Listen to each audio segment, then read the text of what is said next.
Estamos de volta, já com a nossa convidada. Seja bem-vinda, Liberty. Obrigada, boa noite. O microfone é todo seu, pode se apresentar. Eu já começo te fazendo uma primeira pergunta. Quem é a Liberty? Liberty é um processo de. É uma força da natureza, um processo de transformação, transmutação. Então, é a negação de um lugar que foi imposto e a luta pela construção de algo novo a partir das minhas experiências enquanto amazônida, a partir das minhas experiências enquanto travesti. Então, Liberty é uma construção que desde muito tempo através da arte. Então, eu tenho muito orgulho da minha travestilidade se autodeterminar, se apresentar na sociedade através da arte, porque foi muito estratégico para me resistir, para me estar aqui presente hoje como sou e dando a cara no mundo como sou. Então, acho que é a minha verdadeira face, que por muito tempo não pôde ter a oportunidade de viver de forma plena que hoje, a partir das minhas lutas, a partir da pessoa, a partir do meu profissional, eu vou construindo esse mundo possível para a Liberty existir. Muito bem. E eu tô vendo aqui, né, quando eu te perguntei quem é a Liberty, automaticamente eu vi um brilho nos teus olhos. Eu acho que na tua cabeça pensou, Liberty é liberdade. Liberdade de ser quem você é. É uma luta constante pela liberdade. E não é uma liberdade que não tem responsabilidade, não é uma liberdade pela liberdade, é uma liberdade que busca ser livre e entende que a liberdade é uma luta coletiva também. Então, não somos, nem seremos livres em um mundo que nos quer ver mortas, em um mundo cheio de opressões, preconceitos, se não for de forma coletiva. Então, Liberty também busca esse lugar de inspiração. Eu, assim, sou uma pessoa muito discreta na minha vida, mas o meu trabalho, a minha vivência, ela me coloca num lugar que eu preciso mostrar que é possível No lugar outras, de outras, destaque, né? outras, outras possibilidades, né? Outras histórias, não mais somente aquelas de dependência que querem nos empurrar, né, nesse lugar mesmo de submissão. Então, e também não é um local de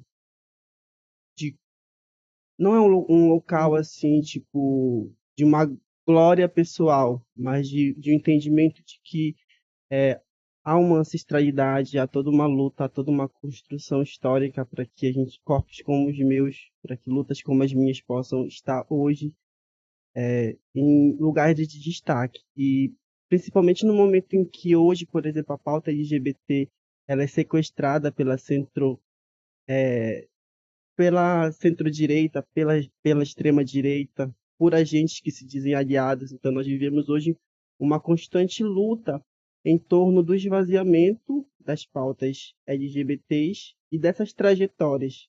Então, fortalecer a minha trajetória é entender que eu estou fortalecendo também a minha comunidade, é de entender que não mais deixar que abusos continuem a se perpetuar, porque já não basta nos tirarem o emprego, já não basta nos excluírem, tem que nos difamar, tem que nos caluniar, então é uma é um contragolpe. A minha construção profissional artística é um contragolpe a esse autoritarismo da sociedade cisnormativa.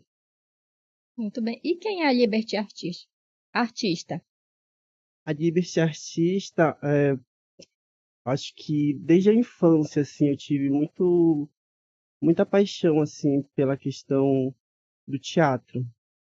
Eu comecei com o teatro, porque no teatro eu podia fazer makes, eu podia viver o outro, as minhas outras possibilidades, sem muito ser julgada. Então, o teatro ele foi um espaço que eu encontrei uma forma de existir e de extravasar a minha feminilidade, de construir outras narrativas. E também, desde a infância, eu sempre gostei muito da atuação, do desenho. Tudo isso foi uma construção assim, que me remete mesmo à infância.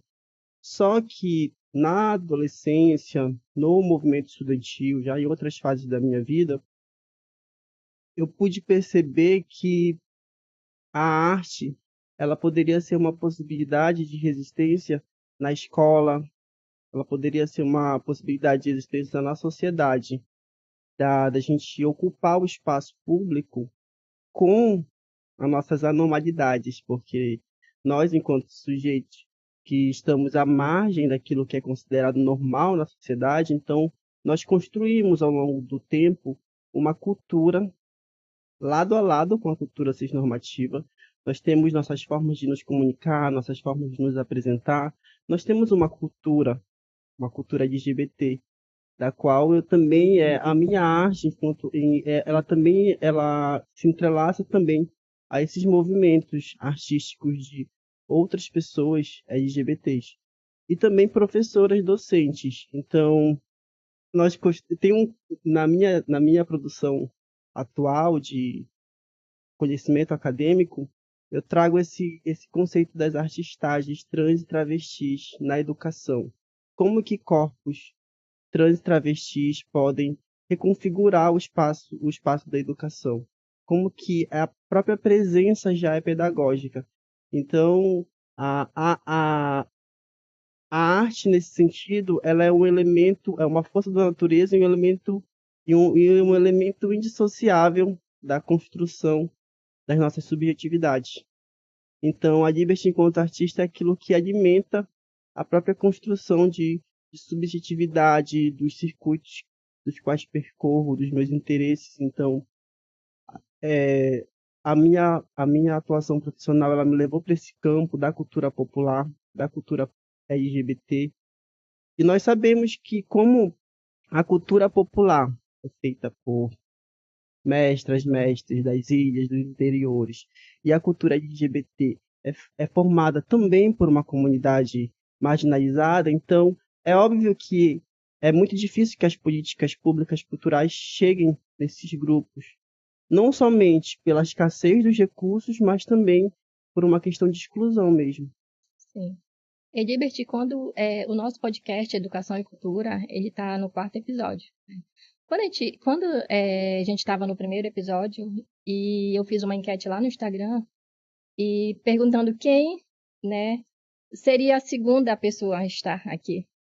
E todo mundo, Liberty, Liberty. E aí, quem é Liberty? Aí eu fui atrás de você.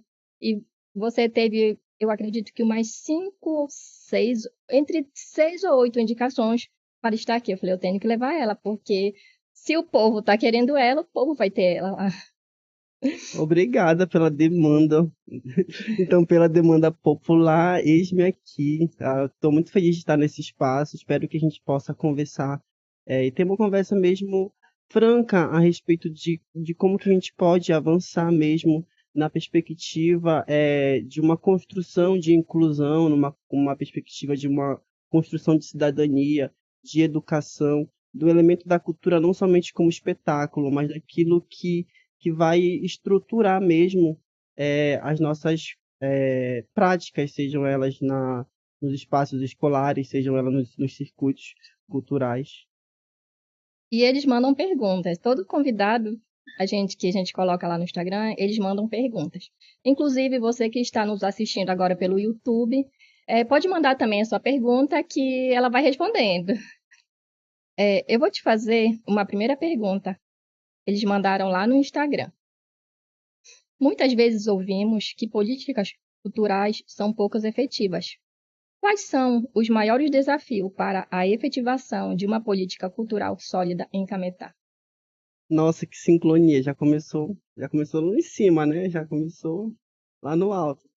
É uma pergunta muito importante essa, do que é hoje, o que é que precisamos, o que é que falta para efetivar políticas culturais em Cametá. No meu entendimento, no meu olhar enquanto pesquisador, enquanto técnica da área, Não existe políticas culturais em Cametá, ainda hoje, infelizmente. E eu te explico por quê. Existem algumas construções, alguns elementos que são importantes para a gente entender a construção da política cultural. Existe o Sistema Municipal de Cultura, assim como existe o Sistema Estadual de Cultura e o Sistema, enfim, todo esse e o Sistema Nacional de Cultura que está também agora a caminho dessa consolidação. No nosso caso em específico, em Cametá, em 2016, nós tivemos a construção da legislação que rege a questão do Fundo de Cultura, a questão também do Conselho e tudo mais. Diante disso, o que é preciso para se construir um sistema de cultura? É o Conselho, o Plano e o Fundo. Hoje, nós podemos analisar, podemos entender que Cametá perdeu a oportunidade de efetivar políticas públicas culturais nos últimos 5 anos. Por quê? Porque não houve democracia, não houve participação popular. Não é uma questão que falte alguma questão burocrática.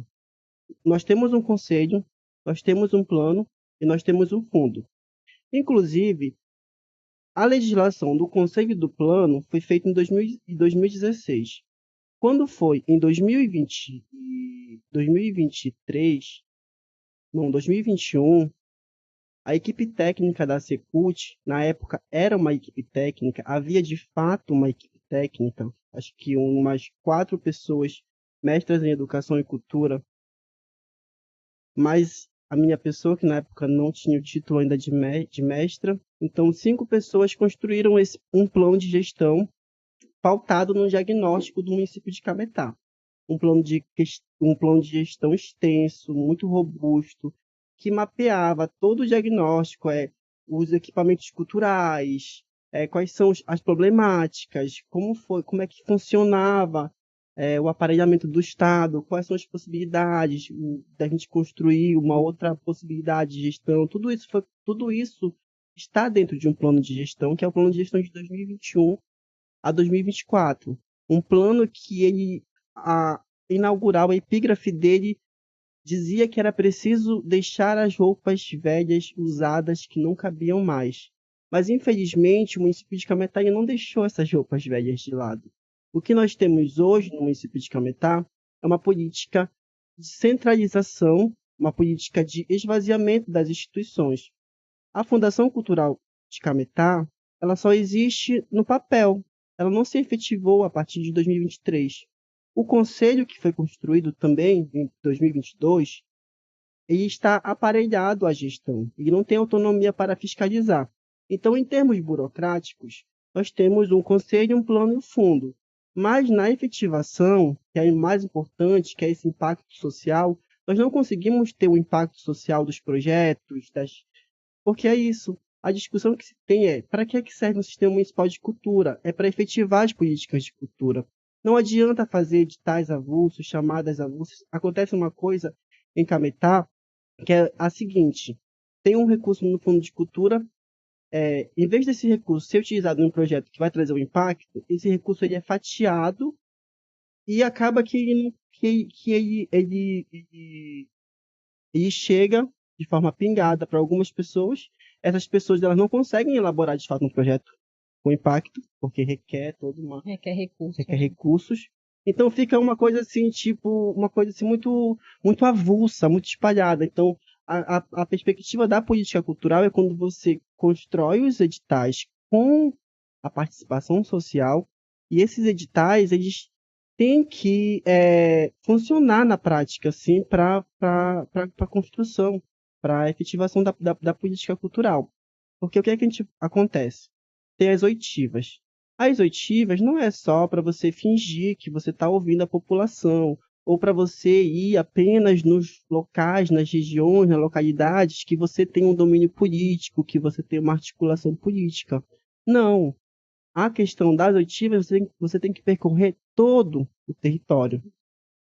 E aí eu fico mais intrigada com a questão da construção da política cultural, porque 5% dos recursos, por exemplo, das leis de incentivo, da PNAB, ela destina-se a essa logística toda, a contratação de pareceristas, para dar uma qualificada na questão da gestão cultural.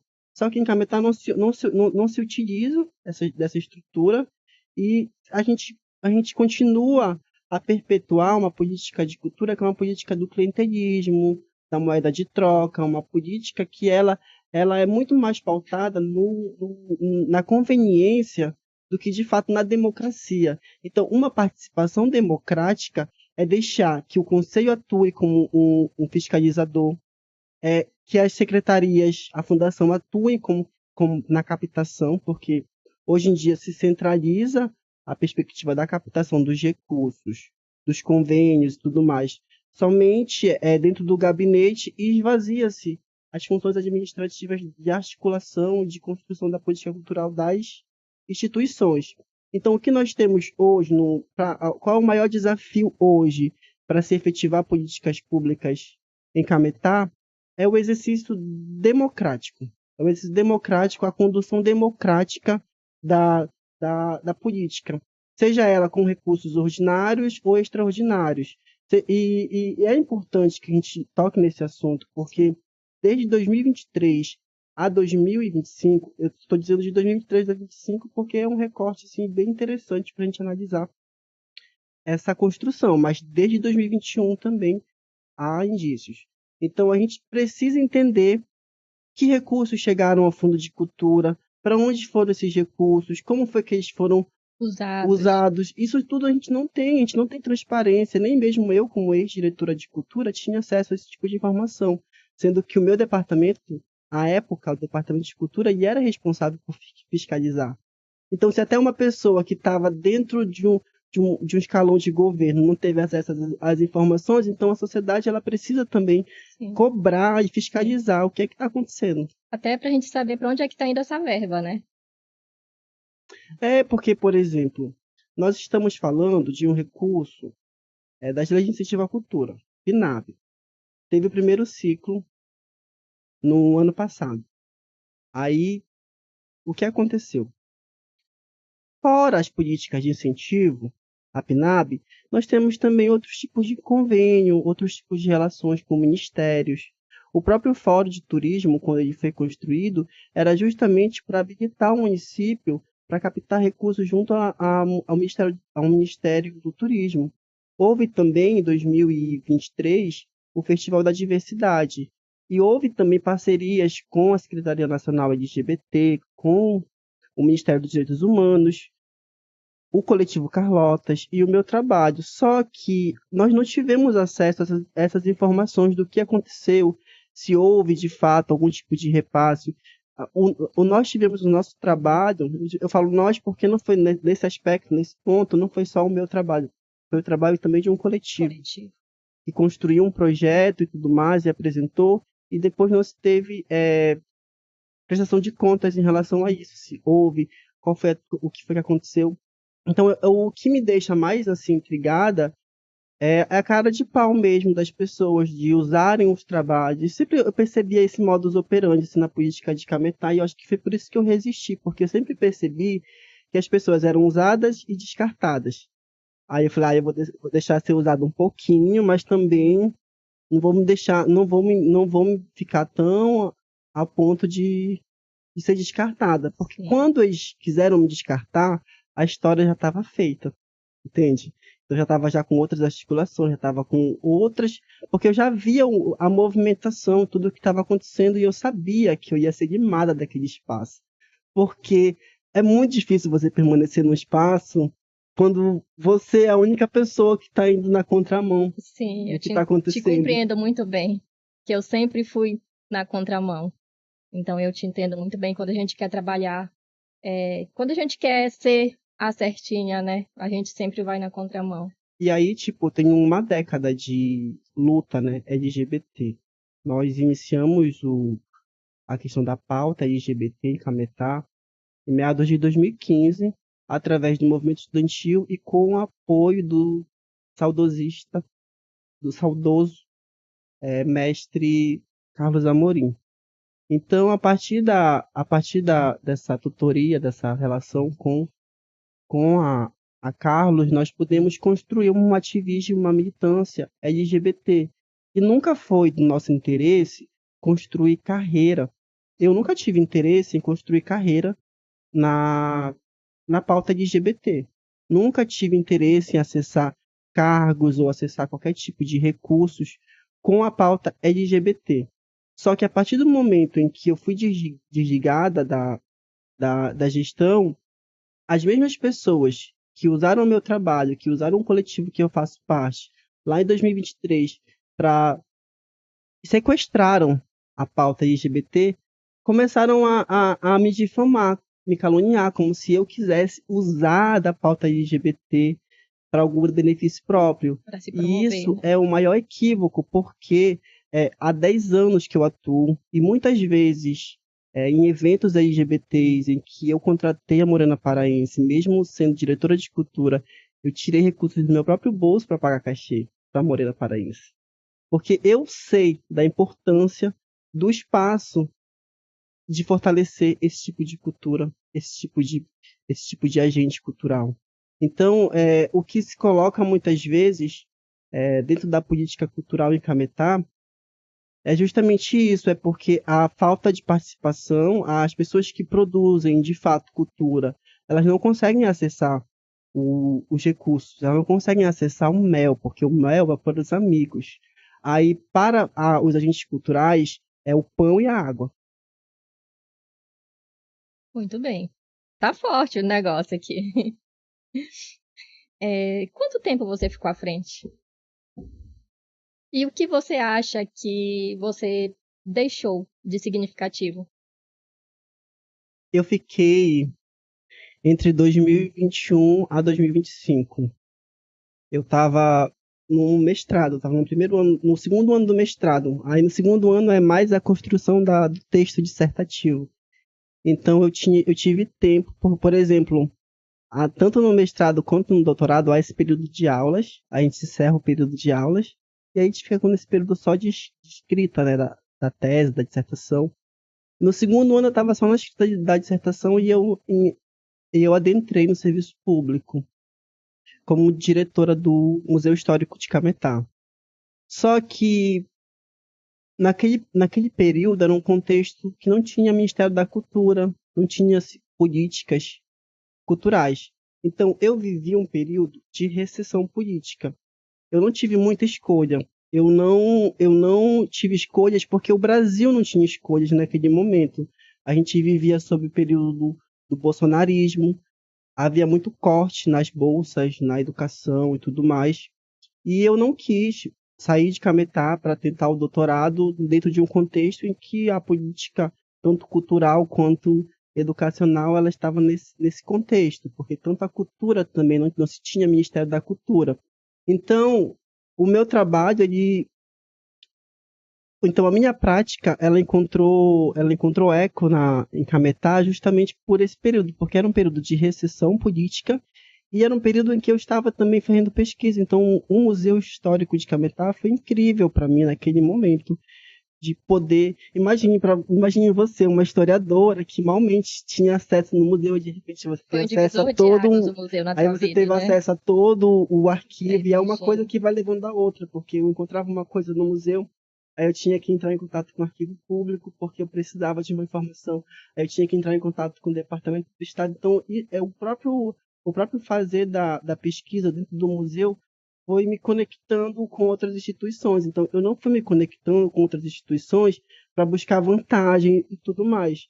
Só que, ao longo dos anos, a gente foi construindo essa articulação. Inclusive, hoje, eu vivo de alguma forma, um reconhecimento do meu trabalho em Cametá, mesmo que Cametá, a prefeitura, se negue a reconhecer, se negue a, a, a, a validar tudo isso, eu não preciso da validação deles, Sim. mas fora da bolha deles, há muitas pessoas que respeitam o meu trabalho, não só em Belém, mas também no estado do Pará. Então eu fiquei 5 anos, 4 anos e meio, sendo que um ano eu fiquei no museu, um ano eu fiquei na Secult, e eu fiquei depois na Funcult. Por quê? O que aconteceu? Quando eu estava no museu, eu comecei a tomar várias frentes, não só também a questão do museu, as frentes também em relação aos concursos de quadrilha, ao concurso das escolas de samba, tudo mais. Então eu comecei a acumular funções que não cabiam mais somente à minha divisão. Aí eu me tornei diretora de cultura. E quando eu vi a possibilidade de construção de uma fundação cultural, eu estava num espaço, numa secretaria que é uma secretaria imensa, que é Cultura, Turismo e Desporto. Então, assim, para mim o desporto era uma coisa que estava muito distante. O turismo e a cultura eram algo que eu consigo trabalhar de uma forma assim mais integrada.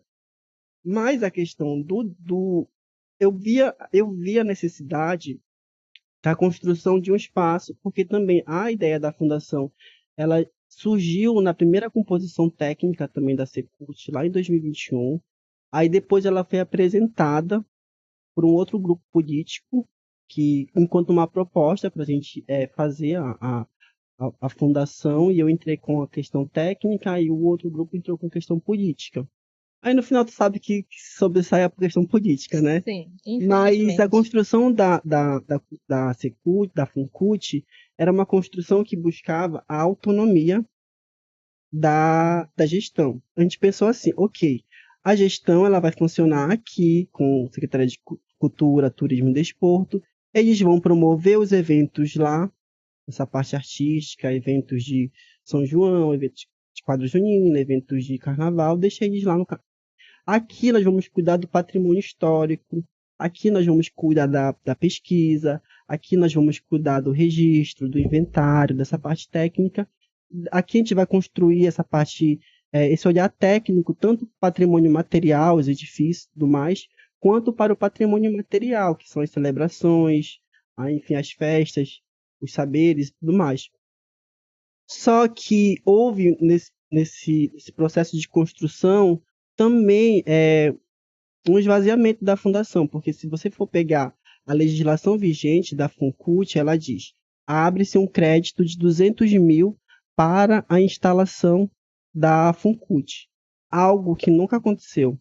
A Funcut hoje ela está instalada no Museu Histórico de Cametá, e é um ponto que, por si só, já era um ponto para se debater assim de uma forma exaustiva, porque o museu ele já estava há anos fechado, Sim. ele entrou num processo de reabertura dentro de um contexto político para que a oposição não usasse isso como capital político para pressionar a gestão de que houve descaso com o museu. Então, foi reaberto o museu sem condições de reabertura. O museu ele tinha laudo, tinha processo no Ministério Público que falava sobre o risco iminente à vida e à saúde, mas de uma forma irresponsável o museu foi reaberto e até hoje funciona a fundação dentro de um patrimônio afetado.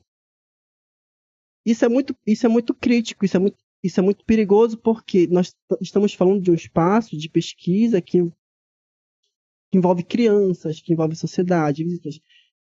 Eu sempre lutei pela reabertura do museu, mas uma reabertura sem reestruturação, uma reabertura sem responsabilidade, vai fazer com que a gente empurre apenas novamente as questões para baixo do tapete, ou empurre com a barriga. A mesma questão, por exemplo, do Centro Cultural Mestre Cultural. Cupijó. Lá em meados de 2021 e 2023, nesse período em que eu tinha relações mais diretas com o Estado, eu recebi uma visita aqui do Departamento de Patrimônio Artístico, Histórico e Cultural de Cametá, e nós visitamos vários prédios históricos, o Dom Romualdo, nós visitamos o Centro de Cultura, nós visitamos vários prédios. E uma arquiteta que trabalha na área do patrimônio, ela ficou muito encantada com os arcos do Centro de Cultura. Ela falou: isso daqui é uma arquitetura que a gente só encontra no Rio de Janeiro, em determinado período. E aí a gente ficou conversando quais eram as possibilidades de, re, de restauração, como é que poderia ser feito e tudo mais. Só que, tipo, mais uma vez, não levando em consideração o trabalho técnico, a pesquisa e tudo mais, vão e fazem o que acham que podem fazer de qualquer forma. E hoje nós temos um centro de cultura que seria bom se tivesse desfigurado, mas funcionasse como espaço de cultura, porque nós não temos nenhum espaço de cultura. Mas aí está completamente abandonado, o espaço que está completamente abandonado, e se desfigurou toda a sua toda a sua arquitetura histórica, toda a Foi sua tirado de arquitetura. nós, cametaense, né, uma perpetuação do Centro de Cultura, né, É uma da parte nossa história, da da nossa nossa história memória. que, É, exatamente, tipo, mesma coisa a questão do Dom do Romualdo. Romualdo. Eu cansei, eu cansei de ver professoras, pesquisadoras correndo atrás da gestão para assinar um termo de cooperação técnica, algo que é básico, algo que já deveria ter sido feito, sabe, logo de início.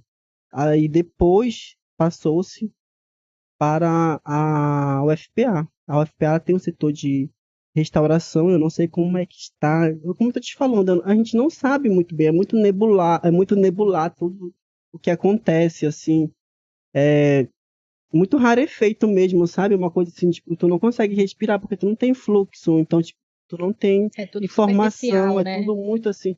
Não sabemos em que, em que pé está a questão da biblioteca, não sabemos como é que está a questão do centro de cultura, não sabemos como está a questão do Dom Romualdo, e isso são patrimônios materiais, patrimônios que estão aos nossos olhos. E dirá os patrimônios imateriais? Dirá os saberes dos ribeirinhos, dos quilombolas. Então, é preciso urgente que a gente entenda que a política cultural é algo muito sério, é algo que envolve a questão da escola, é algo que envolve a comunidade, é algo que traz o impacto, que traz um impacto direto na vida das pessoas. Não é, a gente precisa acabar com essa coisa de somente poucos gozarem do direito de todos, entende? Tipo, do acesso de todos no sentido do que se deve se investir, de como deve se aplicar e tudo mais, da responsabilidade com isso. Sim. O Educação e Cultura foi criado com esse intuito. Não de procurar culpados, mas buscar respostas, né? Nós, cametaenses, a gente precisa de É respostas. É a porque nossa cultura, né? na política do interior tem muito isso. Quando você fala uma coisa, as pessoas elas se doem pela prefeitura, elas se doem pela Sim, secretaria. Falo, gente, eu estou aqui acusando uma uma estrutura, uma estrutura. instituição que é racista, que é homofóbica, que é transfóbica. Eu não estou atacando A ou Citando B nomes, pessoa. né? Eu não estou, tipo, agora se a carapuça servir já é Sim, uma outra questão. Mas a questão é que, tipo, não é nada pessoal, sabe? Não é nada pessoal, é porque eu vou jogar no lixo sim, todo o acúmulo desses 10 anos de patrimônio histórico e cultural de Cametá, sim, se eu não trouxer algumas verdades que são precisas ser sim, ditas, as pessoas precisam saber como é que acontecem as coisas, porque do jeito que está não se sustenta. sim. Não se sustenta porque existem responsabilidades que são do município. O Ministério da Cultura não vai garantir a efetivação dessas políticas. Uma visita do Ministério da Cultura não vai garantir. O Estado, a Secretaria de Estado não vai garantir. Se o município não estiver construído a partir dessa perspectiva de gestão, que é uma gestão participativa, que é uma gestão democrática. Não existe isso mais de fingir que está escutando, de fingir que está fazendo, ou da cultura somente com o espetáculo. A cultura como espetáculo, ela é uma transposição cultural. Por exemplo, o modelo atual de carnaval que nós temos, que há essa invasão do sertanejo, é uma invasão do agro, é uma transposição da cultura caipira diante da cultura cabocla. Então, nós temos uma formação cultural na Amazônia que é muito específica, que é a cultura cabocla. E a cultura cabocla de Cametá é a nossa cultura popular. São as nossas celebrações, são as nossas linguagens, são os nossos cordões. Então, isso faz parte da nossa cultura tradicional. E se a gente não estiver atentas, ela vai passar por um processo de destruição para a transposição da lógica do capital sertanejo do agro na Amazônia. Então, é um confronto, é uma questão de raça, de classe, de meio ambiente. Então, nós vivemos um momento em que a gente não pode mais buscar neutralidade diante de algumas situações. Por muito tempo, eu busquei o silêncio como uma estratégia como uma estratégia de resistência. Mas quando você não fala, outras pessoas falam no seu lugar Sim, e distorcem o que você está falando. sim, Então, se for para assumir a responsabilidade do que se diz, eu prefiro que seja assim, entende? De sim. uma forma, sim, eu disse por conta disso, disso, disso. Eu não levanto falso testemunho. Eu estou dizendo com base na leitura que estou fazendo, seja de documentos oficiais, seja de relatos, seja de várias formas de indícios. Então, tipo assim, não sou uma pessoa leviana, como diz a Luana Piovani, estava assistindo uma entrevista dela nos dias, foi maravilhosa.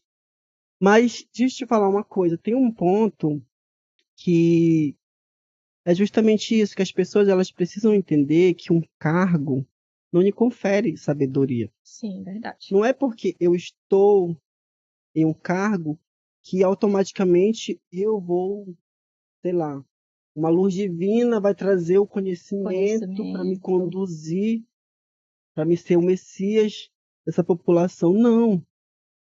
Um cargo não é nada se você não tem uma trajetória construída dentro do segmento.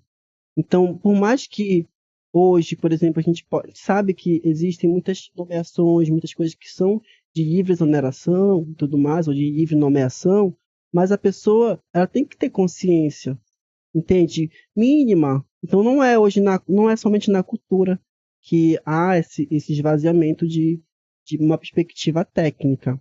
Assim, então, tipo, e não só em Cametá. Então, a gente tem que buscar entender. Então, qual é o sentido de lutar por educação, de construir educação, se quando você está num espaço desse de poder, você de fato não abre espaço para que outras perspectivas sejam discutidas, para que. Então, para mim, não deve ser uma pessoa que defende a educação E não fecha os olhos, respeitar né? a formação das outras pessoas, Sim. para a construção de um trabalho coletivo, de um trabalho de importância para a sociedade, para a comunidade. Então, tipo, não é algo.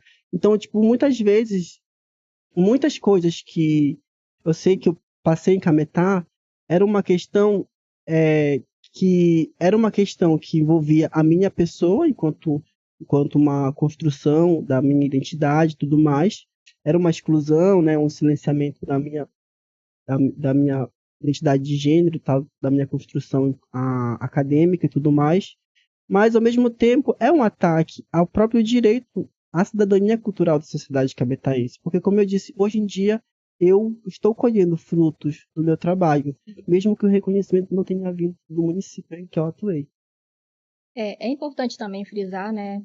Que tem muitas pessoas leigas. A gente vê quando tá um caos na saúde, aí eles dizem, ah, mas é festa toda hora, eu não sei o que toda hora. É importante deixar claro que cada departamento ele vem uma verba específica, né? Ele vem verba para cultura, ele vem verba para saúde, que não pode tirar verba da cultura, né? Mesmo se a saúde tiver a área o setor da saúde tiver um caos. Tem gente que não entende Pois muito é, isso. então, nesse ponto aí, eu vou trazer uma reflexão também que me despertou agora, porque as pessoas falam às vezes, ah, mas para festa, para cultura tem dinheiro. Não, para festa tem dinheiro. Para a cultura, não é muito por aí, entendeu? Então, tipo assim, nós não temos hoje, nem educação nem cultura, projetos que dialoguem entre si.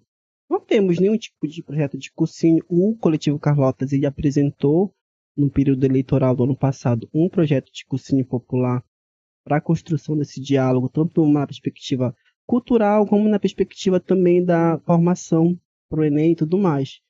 Mais um projeto engavetado.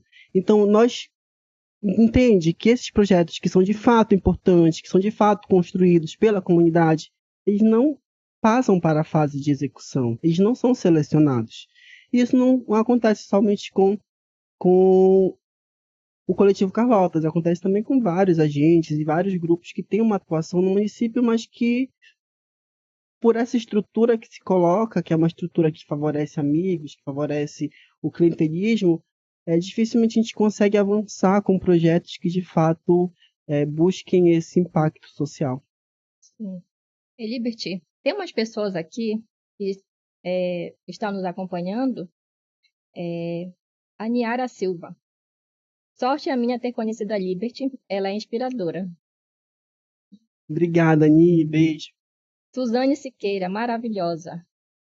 A Jaine Souza, ela tá em todas aqui. As amigas dela veio a Hannah, né? Uhum. Agora você, que maravilhosa. Samir Sá, linda demais, inteligentíssima, concordo. Obrigada, Sami. Beijo. Diana Fernandes, boa noite, boa Beijo, noite. Jai. Beijo, Rana. Minhas Guilherme amigas. Gomes, arrasando o trans. Eu vou te fazer mais uma pergunta, e aí depois a gente vai para os comerciais, tomar um pouquinho de água, respirar, que a conversa está muito boa. Aí depois a gente vai chamando mais gente para ir acompanhando. O que define um patrimônio cultural como imaterial e quais manifestações cametaense você destacaria como essenciais para essa identidade? Um patrimônio imaterial, ele é de uma ordem, assim... Acho que já ouviu dizer que a cultura também, além dessa produção da subjetividade, dessa coisa do que a gente vê, ela é um processo também do inconsciente, né? Ela é uma transmissão também de conhecimento através da oralidade, através da oralitura, que é as crevivências desses sujeitos e as celebrações, as festas, os modos de existência. Então, o patrimônio imaterial, ele se destaca por esse elemento, que é um elemento que algo que é da ordem de uma ancestralidade, que é algo que é transmitido. Só que é algo que precisa de registro, porque se a gente não registrar, é algo que vai se perdendo na própria dinâmica da cultura. Então, o que é que preciso fazer para salvaguardar o nosso patrimônio imaterial? É justamente a construção de um dossiê, é justamente a construção de um plano de salvaguarda. Por exemplo, acho que a Câmara de Cametá já reconheceu o samba de cacete, já reconheceu o Bambaí do Rosário como patrimônios do município. São patrimônios de natureza patrimônios de natureza imaterial. Só que de nada vai adiantar somente a Câmara reconhecer esse patrimônio. Não tem nenhum efeito na prática.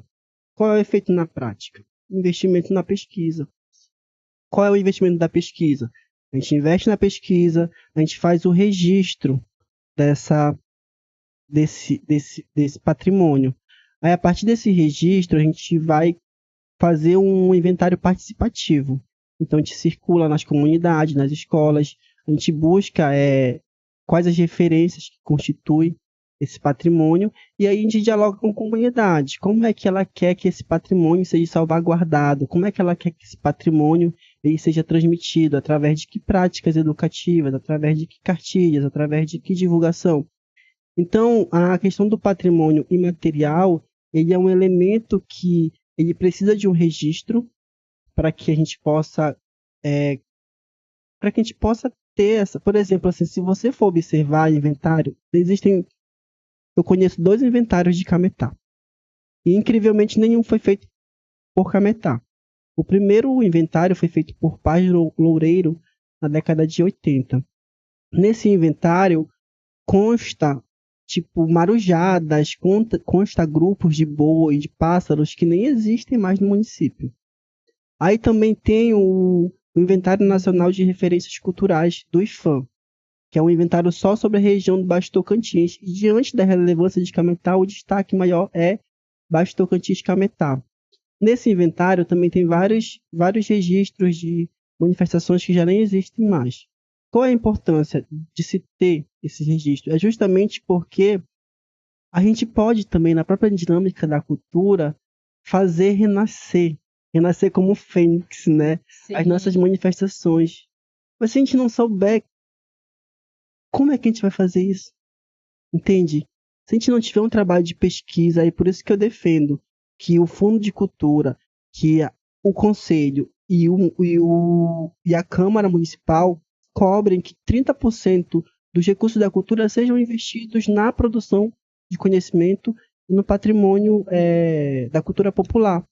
Porque só assim que de fato a gente vai garantir que esse patrimônio ele seja registrado e ele tenha um plano de salvaguarda e seja divulgado nas escolas e tudo mais.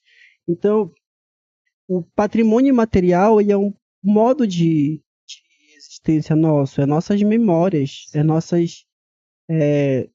nossa oralidade, é nossas celebrações, é nossas festas, e isso diz muito a respeito do que somos. Acredito que a dona Yolanda ela fez esse movimento Eu ia te quando perguntar do boi quando ela labioso. trouxe o labioso de volta, ela trouxe porque ela tinha elementos de que existia o labioso, mas é tipo nesse aspecto. É porque assim, justamente hoje nós temos um interesse da comunidade em participar. Então, quando eu olho para a política cultural e capital, eu vejo muito isso, assim, falta a gestão pública tomar vergonha na cara, porque os grupos estão prontos, os agentes culturais estão prontos, nós temos o conselho, que parece-me que vai ter novas eleições, e eu espero que a presidência do conselho seja de uma pessoa que não esteja vinculada à gestão, para que mantenha-se a autonomia do conselho. Nós temos um plano de gestão que não foi executado, aquele plano de gestão que eu te falei. Ele pode ser utilizado tanto por essa gestão como para qualquer outra gestão. Então é uma questão de uma sensibilidade, sabe? Tipo, das pessoas botarem a mão na consciência mesmo, assim, do que está sendo feito, de que há tempo, assim, de reconfigurar isso, sabe? De reconectar, de fazer funcionar, porque hoje que nós temos duas instituições que poderiam estar fazendo um grande trabalho no município, mas elas não vão fazer um trabalho necessário, importante, com impacto social, se perpetuasse esse aparelhamento do Estado. E a nossa cidade, ela é rica, né?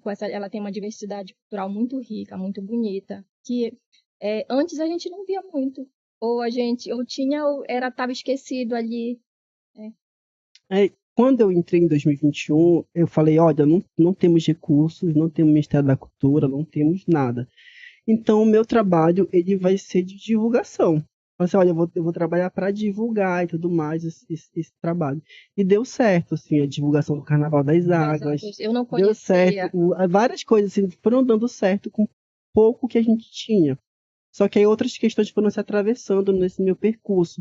E é justamente aquela pergunta que tu me fez, assim, que foi um legado, alguma coisa, tipo assim, tu acreditas que eu saí porque eu tive um processo assim, de adoecimento também, né?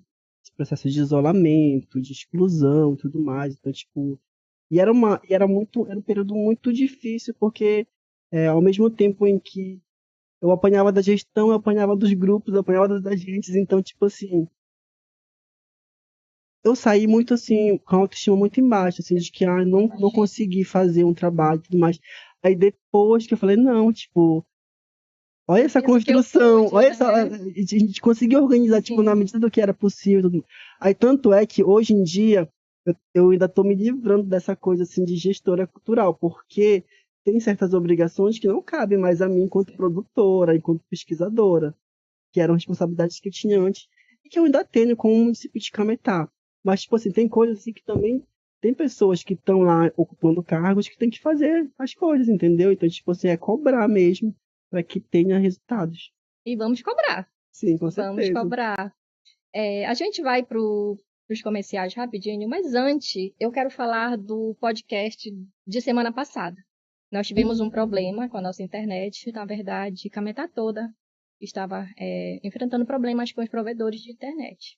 E a gente tentou ir ao ar, ao vivo, 2 vezes, não conseguimos. Então a gente gravou, né, um podcast com Bimba. Educação e Cultura acontece sempre nos sábados. E foi com Bimba. E o Diálogos a Paulino no domingo foi com Paulo Damasceno. Então o nosso diretor, ele disse que quando a Rede Pimenta lá no YouTube atingisse 100 mil inscritos, ele faria uma promoção de R$ 500. Tá? Já atingimos 1.000, acredito que 2 semanas atrás, mas ele disse que ele vai dividir esses 500 conforme os podcasts, para que várias pessoas consigam participar e ganhar. Então, ficou assim. Todo mundo que for lá comentar o podcast Educação e Cultura com o Bimba da semana passada, já vai estar concorrendo a R$ 50. E o sorteio vai ser na terça-feira. Então, também corre lá. Eu já vou daqui a pouco também. Posso, diretor, também? Concorro? 50. Concorre a R$ 50 no podcast Educação e Cultura com o Bimba e 50 no Diálogos Apaulino. Então, se comentar no Educação e Cultura e Diálogos Apaulino, já tem 2 chances de ganhar. Já pensou se a mesma pessoa ganha no Educação e Cultura, vai lá e ganha no Bora se inscrever na Rede Pimenta, gente. E comentar também lá. Comentar. Se a pessoa ganhar, tá ali lisa e ganhar R$ 50 no Pix, ou até 100, né? Se ganhar dos dois. Agradecer aos nossos patrocinadores, que é a Keila Farias Romanel, a Liberdade para Ser Bonita, a Academia de Artes Marciais Paulino Dias, que é nosso parceiro, a Rede Pimenta, né, que está tornando esse momento possível, Aldir Farias, que é o nosso fotógrafo profissional e também é o nosso diretor, a Nani Boutique, né, que é da minha amiga Elaine Xavier, que é responsável por me vestir aqui no podcast. A gente também está com um cupom de desconto do Andrei Lavagens a Seco. Ele faz limpezas em sofá e colchão. Então, se todo mundo for lá com o Andrei e dizer o código EC30, que é Educação Cultura 30, que significa 30% de desconto, automaticamente já vai ganhar um desconto para estar fazendo sua limpeza seca no seu colchão, no seu sofá. A gente vai rapidinho para os comerciais para a gente tomar uma água aqui, que o negócio tá bom. Então já aproveita e manda o link, né, para quem ainda não está assistindo, já aproveita e manda o link, que depois dos comerciais a gente volta com mais perguntas. E Liberty, tem muita gente mandando pergunta aqui no Instagram, né? E eu vou te fazer uma aqui que eu achei ela muito interessante.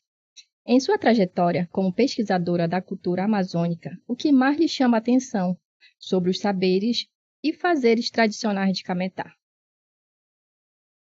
Nós temos uma cultura cabocla da Amazônia, uma cultura tradicional, que é uma cultura ribeirinha e quilombola. Apesar de nós termos o nome Cametá, possivelmente essa influência na questão indígena, não podemos considerar que a nossa cultura é uma cultura indígena. É uma cultura cabocla, e a cultura cabocla ela tem essa forte herança indígena na Amazônia.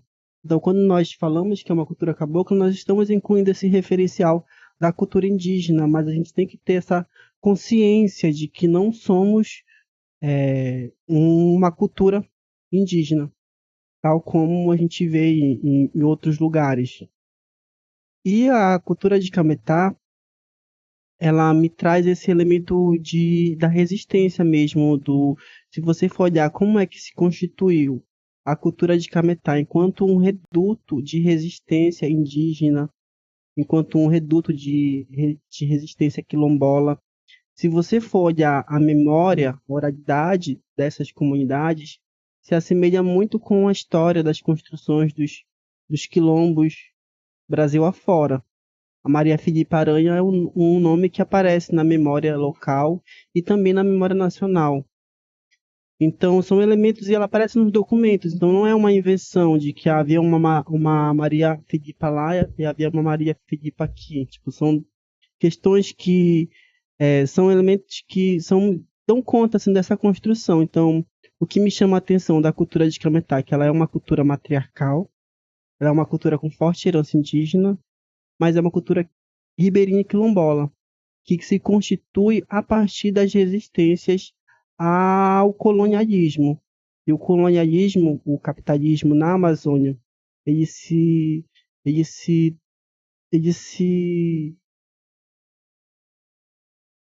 adentra, né, de uma forma assim, de várias formas. E uma delas é justamente a questão da resistência da cultura, enquanto enfrentamento a essa lógica colonial, a essa lógica de dominação, a essa lógica de etnocismo, etnocismo, que é justamente a construção, a imposição da cultura colonial como uma cultura, como uma referência base para pensar a cultura de determinado local. Então, pensar o continente é praticamente esse, Cametá é um É país, um país. mas pensar o território de Cametá é pensar em uma cultura cabocla que se formou-se nos processos históricos, nos eventos históricos na Amazônia, não somente a questão colonial, mas a questão do extrativismo do cacau, do extrativismo da borracha, a questão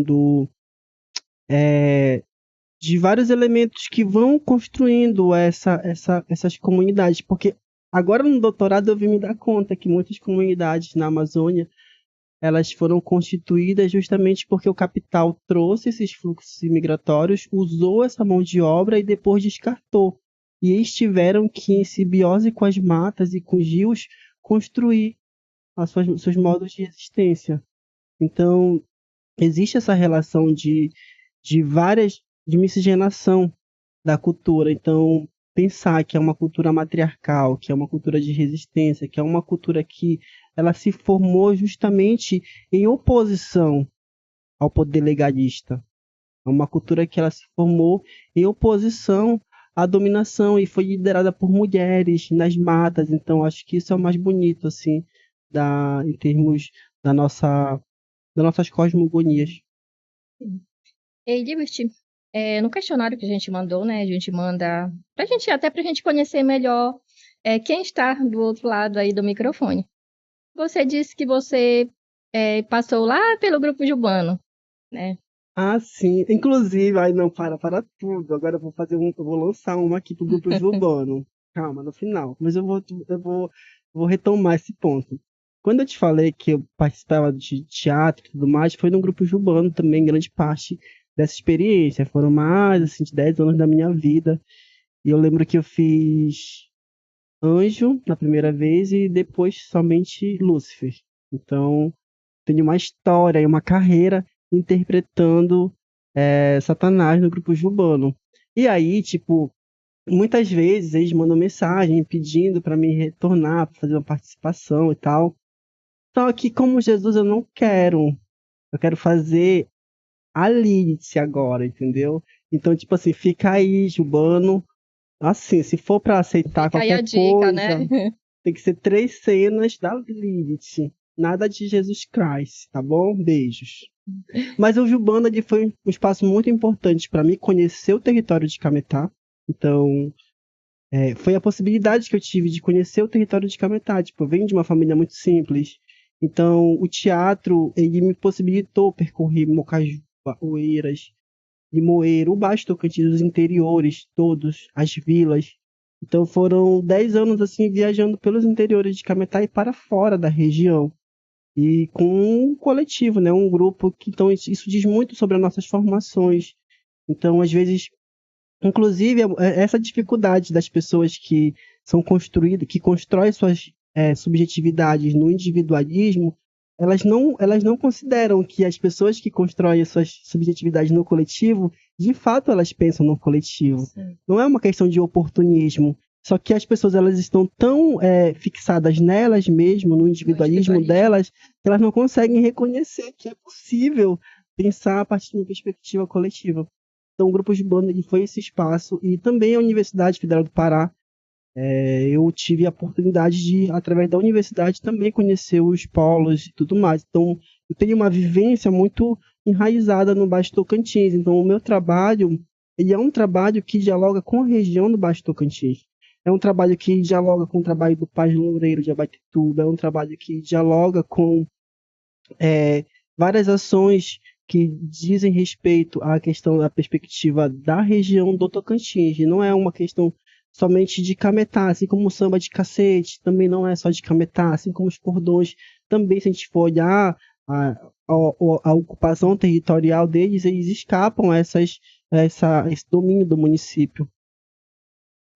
Eu quero mandar um beijo, né, para todos do Grupo Jubano. Inclusive, eu passei pelo Grupo Jubano entre 2004 e 2006. O meu tio Newton, ele sempre foi do Grupo Jubano desde que eu me entendo por gente. A Nete, que hoje, atualmente, é ex-esposa dele, ela também fazia a Maria, mãe de Jesus. A minha mãe, antes de eu nascer, também passou pelo grupo Jubano. E eu ficava por lá, pelos bastidores, porque a minha família ela é toda católica. Eu atualmente sou cristã, mas eu tive toda uma vida católica, né? Eu fiz a primeira comunhão, fiz a crisma. Então, quando eu estava fazendo a crisma, a gente tinha que participar de algum grupo. Eu fui catequista mirim da infância missionária, e quando eu completei 16 anos, eu entrei no grupo Jubano sob a responsabilidade do meu tio, né? Inclusive nas viagens, eu era de menor, eu só ia porque ele tomava conta de mim. Ai, que legal. Você sabe como é, né? Esses interiores, Sim, barcos, sobe, desce, aquela sim. coisa. Eu entrei com Inclusive, 12 anos no Jubano. foi. Foi com 12 Inclusive, anos. eu Não acabei podia, a casando gente rasgou o regulamento o pra gente entrar, regulamento. porque eu e meu irmão, a gente era muito, assim, muito, muito, muito afim de participar do Jubano, mas eles não aceitavam a gente, porque só era a partir de 16 anos. A gente via Sim, nossa, a todo mundo, assim, nossa volta lá no bairro. A gente morava bem, a gente mora ainda bem próximo à igreja Nossa Senhora do Rosário de Fátima, na época. E agora já mudou, né, só. Aí, tipo, a gente tinha muita vontade, a gente assistiu tanto, a gente petelhou tanto, porque a gente ficava lá como era próximo, então em todas as ações da comunidade a gente estava envolvido. Então acabou que a gente foi acessando esse espaço do Jubano, assim, teve muito esse conflito por a gente ser de menor e tudo mais, mas também como tinha muitas pessoas de maior que já nos sim. conheciam e tudo mais, essa coisa da responsabilidade, a gente pôde participar. E era muito legal Logo naquela. após eu fiz a primeira comunhão e entrei no Jubano com Muito 12 bom. anos. E era muito legal, né? Porque Jubano é Juventude Unida do Bairro Novo, e realmente todo mundo era uma juventude muito unida. Eu lembro que a gente viajava, então depois da gente E das era um festas, teatro, é um sim, teatro que não deixa nada a desejar, sim, tipo, a outros teatros, de Paixão de Cristo, como de sim, Barcarena, do próprio lá de Pernambuco, tipo, o nível de atuação, assim, nós conseguimos com o Jubano um nível técnico assim, muito alto, no período assim, auge do Jubano mesmo, assim, que a gente tinha oficinas e tudo mais, e tipo, uma preparação, inclusive preparações que eu levei para a vida, entende? Às vezes eu me pego assim, tipo, essa coisa da noção espacial, essa coisa assim da preparação e tudo mais, tipo, às vezes como é algo que fica entranhado na gente, às vezes eu me percebo assim, tipo, como se eu estivesse na coxia, sabe? Porque é justamente essa experiência, né? De ter vivido isso. sim. E eu fiquei muito feliz com a volta do grupo, né? Esse ano foi o segundo ou foi o terceiro da volta? Acho que foi segundo, Foi né? o segundo. Já recebi convite para ir lá. Sim, Não sim. consegui ainda, mas Tem ano uma que galera vem. nova, né, Sim, também. Pretendo conhecê-los todos tem uma também. galera muito Tipo, nova. E eu boa, vejo que porque tem uma galera eu também da assisti a vanguarda aí que apresentação. estão. Sim. Márcio Mendes, já O desde o Rafa, começo, o né? Rafa, deixa eu ver quem mais, Jeremias, As é, Mads ainda participam, não participou. sim. Mas já passou muita gente legal, Capela, nunca mais ouviu Capela, né? Eu não sei por onde anda. O Wilmerson passou, o Hélio, Júlio passou Xavier, Júlio várias pessoas. Xavier, passou uma galera legal, né? E vários casais se formaram, né? Eu lembro. Famílias e tudo mais. Família. Eu A fui uma minha irmã, né? delas A minha irmã com também. meu cunhado, eles começaram a se envolver a partir do Jubano. Aí formaram uma família e tudo mais. Eu também casei com um membro do Jubano, né? Hoje estamos separados, somos amigos, né? A gente tem dois filhos lindos. E eu levei a minha filha esse ano para ver, né? E eu contei toda uma história para ela. Acho muito legal, porque vai passando de geração para geração, né? Acho E muito é muito interessante. importante. E trabalhos, eu lembro que também o Jubano, para além da questão da Paixão de Cristo, tinha peças cômicas, inclusive a Catifunda, que é a Sim, personagem do Rafa, e sim, emerge também desse contexto. É muito importante, assim, ações que envolvam a questão do teatro e as várias linguagens artísticas. Então, é por isso que me entristece muito o município histórico e cultural como Cametá não ter um espaço de cultura, um espaço que a gente possa fazer circular exposições, apresentações, espetáculos, porque às vezes o município ele perde a oportunidade de proporcionar esses espaços porque a gente não tem uma estrutura para receber.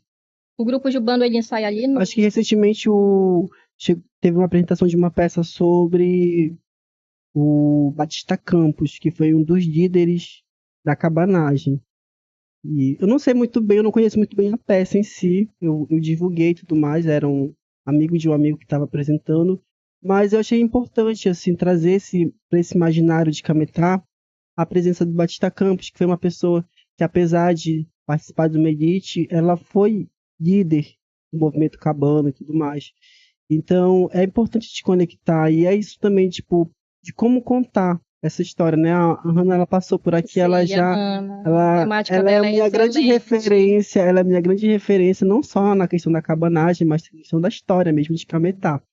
Porque a Hannah, ela é historiadora mesmo e tudo mais. Eu sou historiadora, trabalho com fontes, insisto em querer lembrar a sociedade aquilo que ela quer esquecer, mas assim, a cultura, ela fala muito mais do que a questão da pesquisa histórica, no sentido da minha atuação e tudo mais.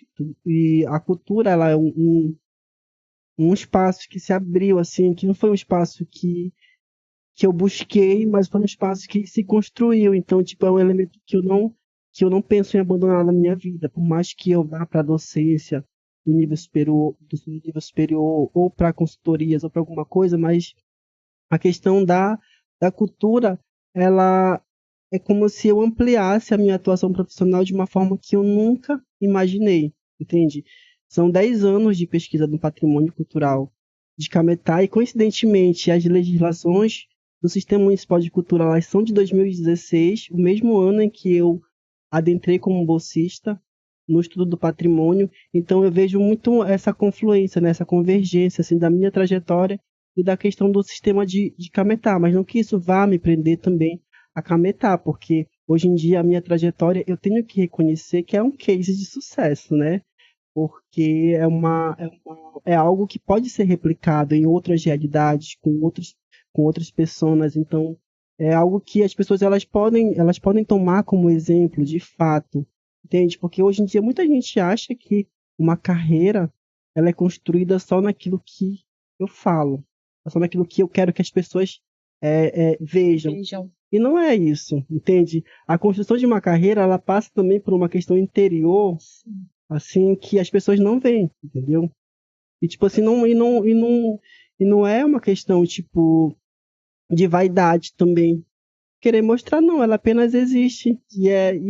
Sabe? Então, tipo assim, muitas vezes as pessoas, elas querem ser orgânicas, elas querem ser uma crise de sucesso, mas, tipo, elas querem viver de aparências. Eu acho que essa é a grande revolta, que muitas pessoas não me aceitam, no Deixa uma sentido essência, né? Parece que eles de esquecem a essência e só como querem viver de assim? Como aparência. assim ela vai fazer sucesso sendo quem ela é? Como assim ela vai ter acesso sendo assim, desse jeito? Sim. E aí, tipo, a minha história ela surge como esse contragolpe de entender que existe sim a importância, a relevância de trajetórias, porque hoje em dia no modelo neoliberal, aparelhamento do Estado, as pessoas elas tendem a desconsiderar trajetórias para legitimar o lugar que elas ocupam. Então, deslegitimar trajetórias, deslegitimar é uma forma delas se manterem também na posição que elas ocupam. Então, eu demorei também para entender assim, por que algumas situações estavam ocorrendo comigo, mas eu não estava conseguindo visualizar de uma forma global. E quando eu mudei de Cametá, e que muitas coisas mudaram também, eu pude florescer, porque aqui eu só vivia em estado de sobrevivência. Então, a partir do momento que eu pude florescer, eu pude perceber também outras nuances, assim, sabe, desses aprisionamentos, dessas coisas que Ver de um outro vão nos ângulo, né? Quando a cercando. gente se afasta assim, a Exatamente, gente consegue ver de um outro ângulo. exatamente. E aí, nesse processo, assim, que eu fui identificar as violências que eu sofri. E isso é muito importante, porque a minha história não é uma história de vitimização, é uma história de superação. Queiram ou não, é uma história de superação. E eu sou muito orgulhosa dela. Então, eu posso dizer que a Liberty, ela veio para afrontar o sistema?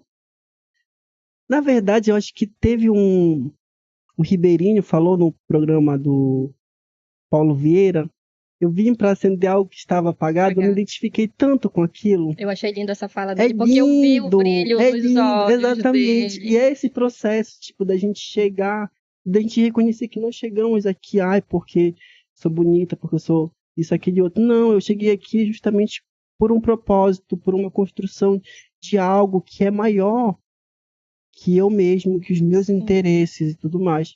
Então as pessoas elas tendem muito, é isso, né? As pessoas elas julgam muito a partir do que elas são, do pois que é. elas têm dentro delas. Então, tipo, hoje em dia também não me afeta muito.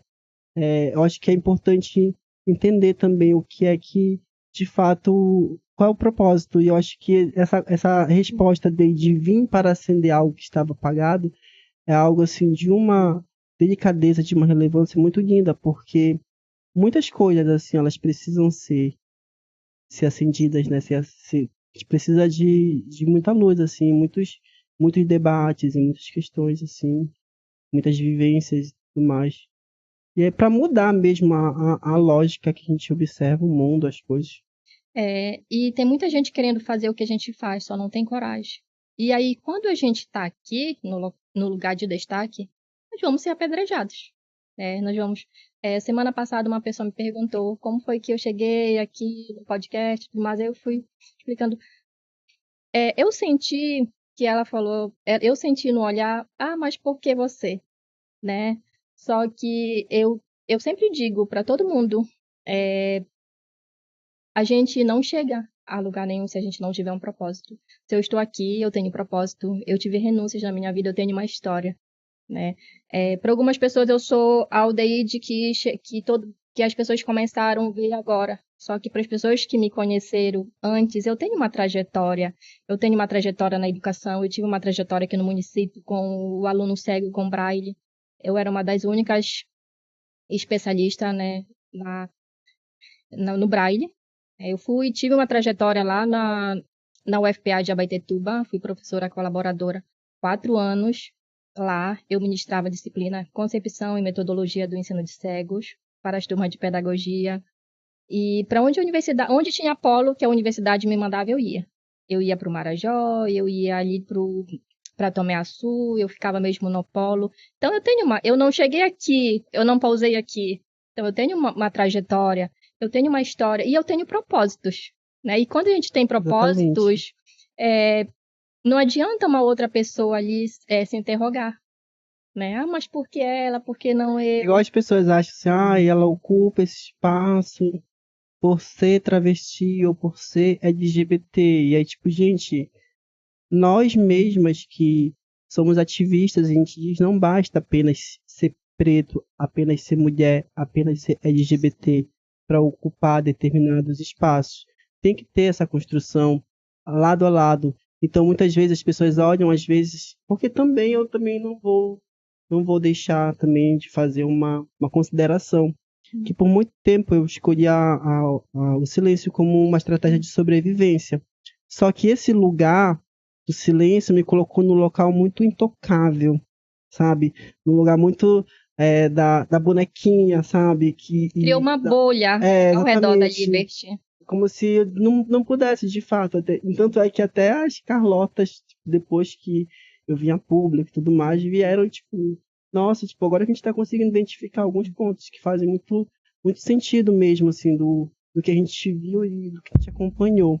Então, é isso, não basta apenas, tipo, e é esse elemento que é importante, porque eu poderia ter sido completamente desmoralizada, eu poderia ter sido difamada, caluniada, mas o que me mantém firme é porque o meu próprio trabalho, a minha própria formação advoga a meu favor. Eu não preciso descer ao nível, a baixarias, a esse espetáculo, porque é isso que muitas vezes se provocam, te levam a um limite que é para tu sair como errada da história, entende? É sempre assim, tipo, te pressionam, mas a culpa é toda tua. Então, tipo, eu sou muito tranquila das coisas que eu falo, como eu disse, eu não levanto falso testemunho, tudo que eu falo, eu tenho provas e ao mesmo tempo também que é um lugar de muita tranquilidade, porque eu sei que o meu trabalho e a minha atuação, ela advoga a meu favor, Você tem entendeu? respaldo, né? Eu, tipo assim, então hoje em dia, e isso é uma consciência que a gente demora a construir, porque às vezes o medo, a violência e tudo mais vai nos cerceando, nos cercando. E nós vivemos em um Estado democrático de direito. Eu tenho livre expressão para dizer o que penso, como penso, claro, sem ferir ninguém e tudo mais, sem ferir o direito da outra pessoa, mas eu tenho esse direito e eu preciso fazer a minha voz valer justamente porque muitas pessoas ainda estão enclausuradas no medo, na angústia, na dor, no sofrimento, e te dizer para elas de que essa culpa não é tua, essa culpa é dessa sociedade Verdade. que tenta a todo momento Que te impõe colocar nesse regras, lugar né?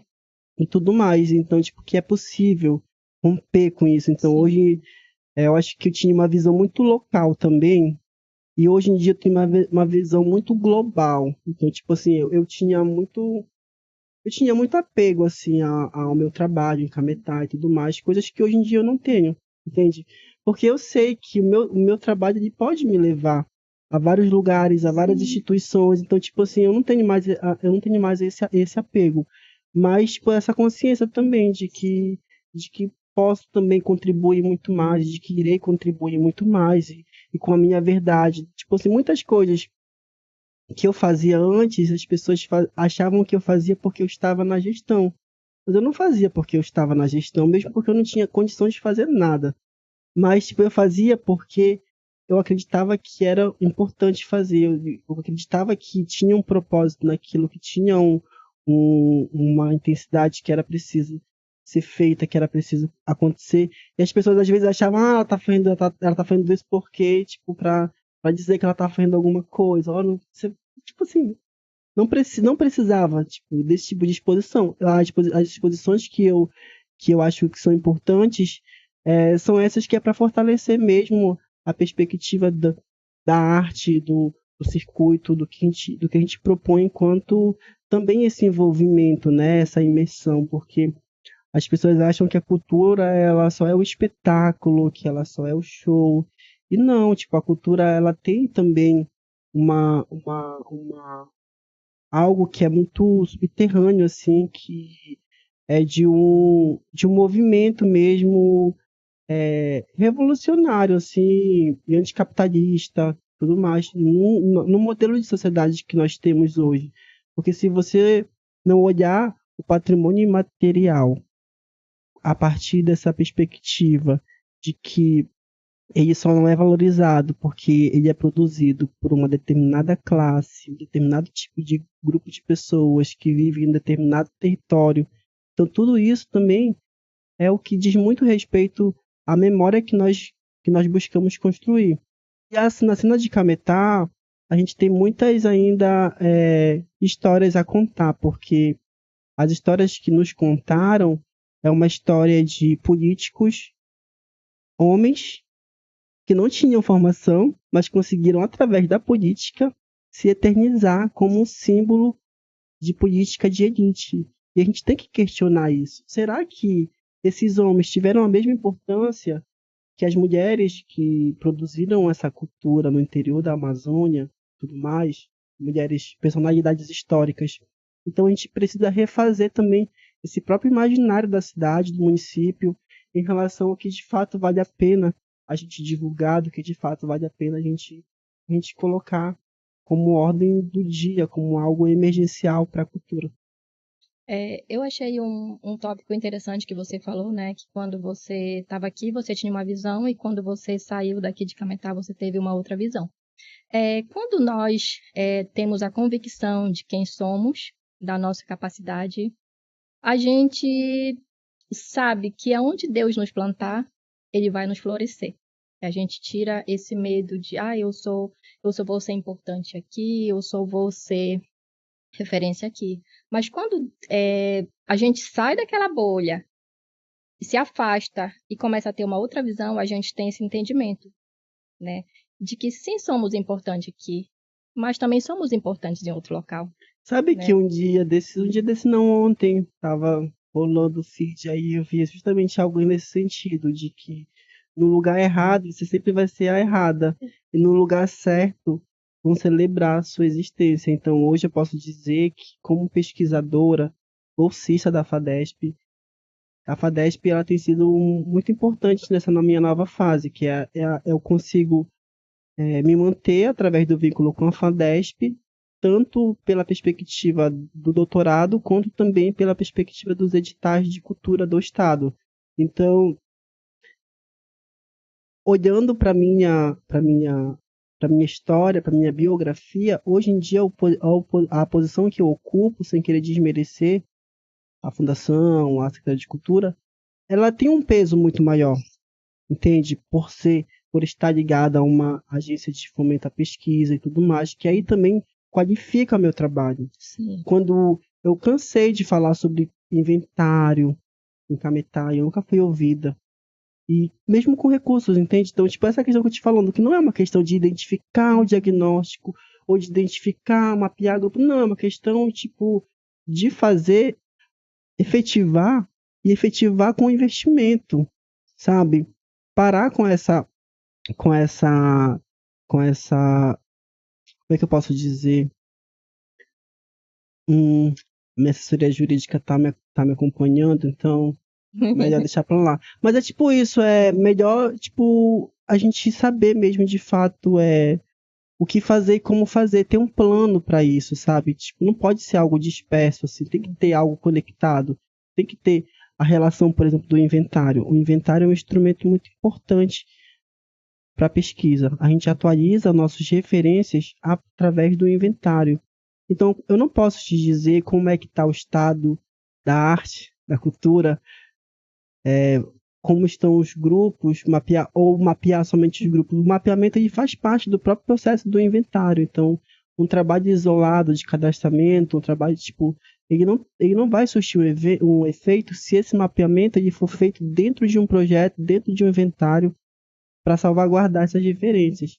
E aí a gente vai também destinar de que forma a gente pode melhor construir políticas para preservação, para valorização, né, dessa cultura. Então, tipo, não pode ser algo isolado, um evento, por exemplo, um festival. E não pode ser algo somente por fazer, somente para gastar o dinheiro ou para entreter.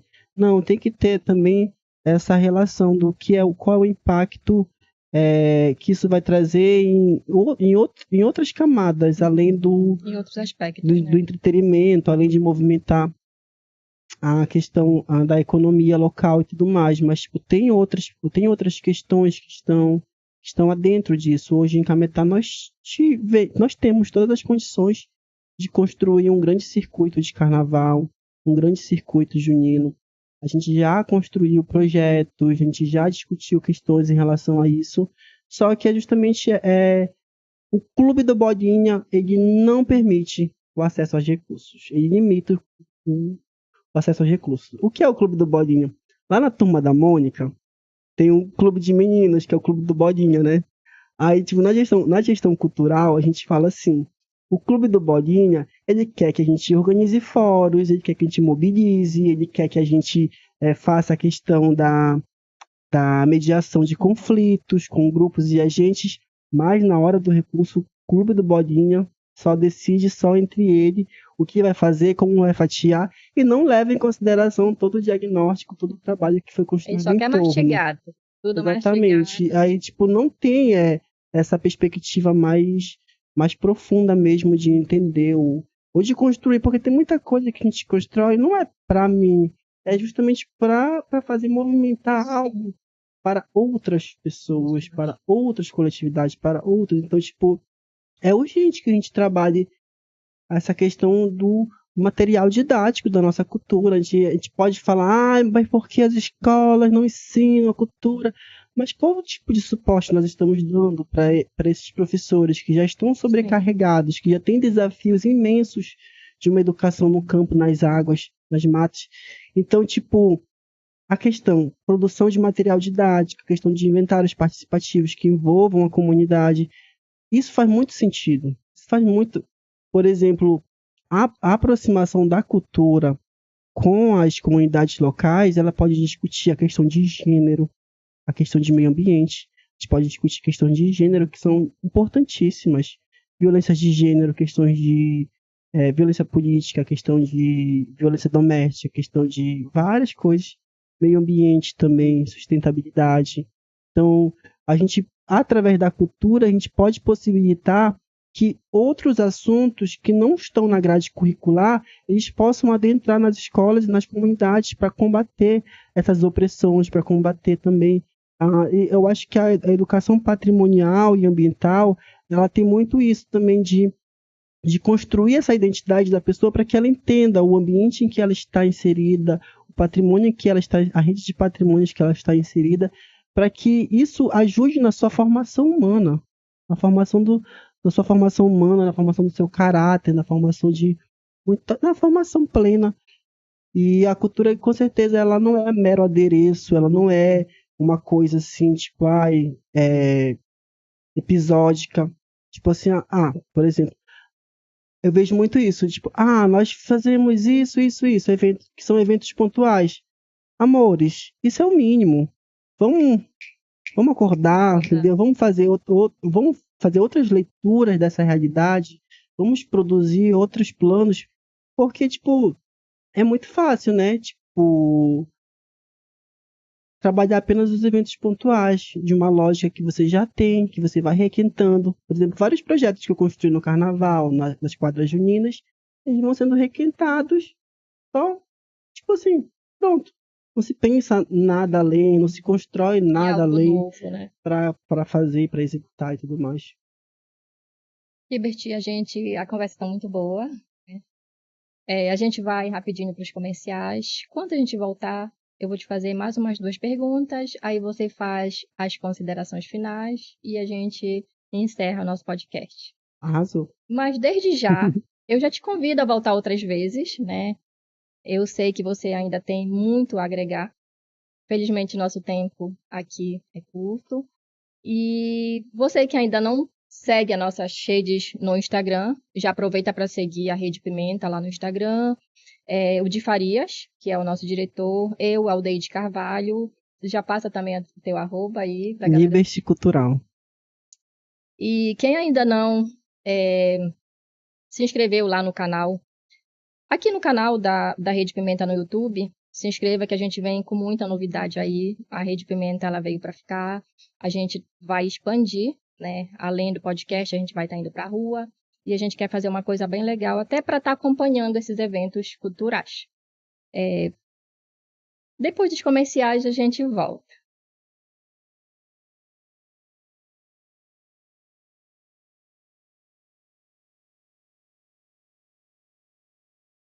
Já estamos de volta. Que o tempo passou voando e eu nem vi. O papo tá tão bom, a conversa tá tão agradável, que já se foram quase 2 horas. Vamos lá com mais perguntas. Passado.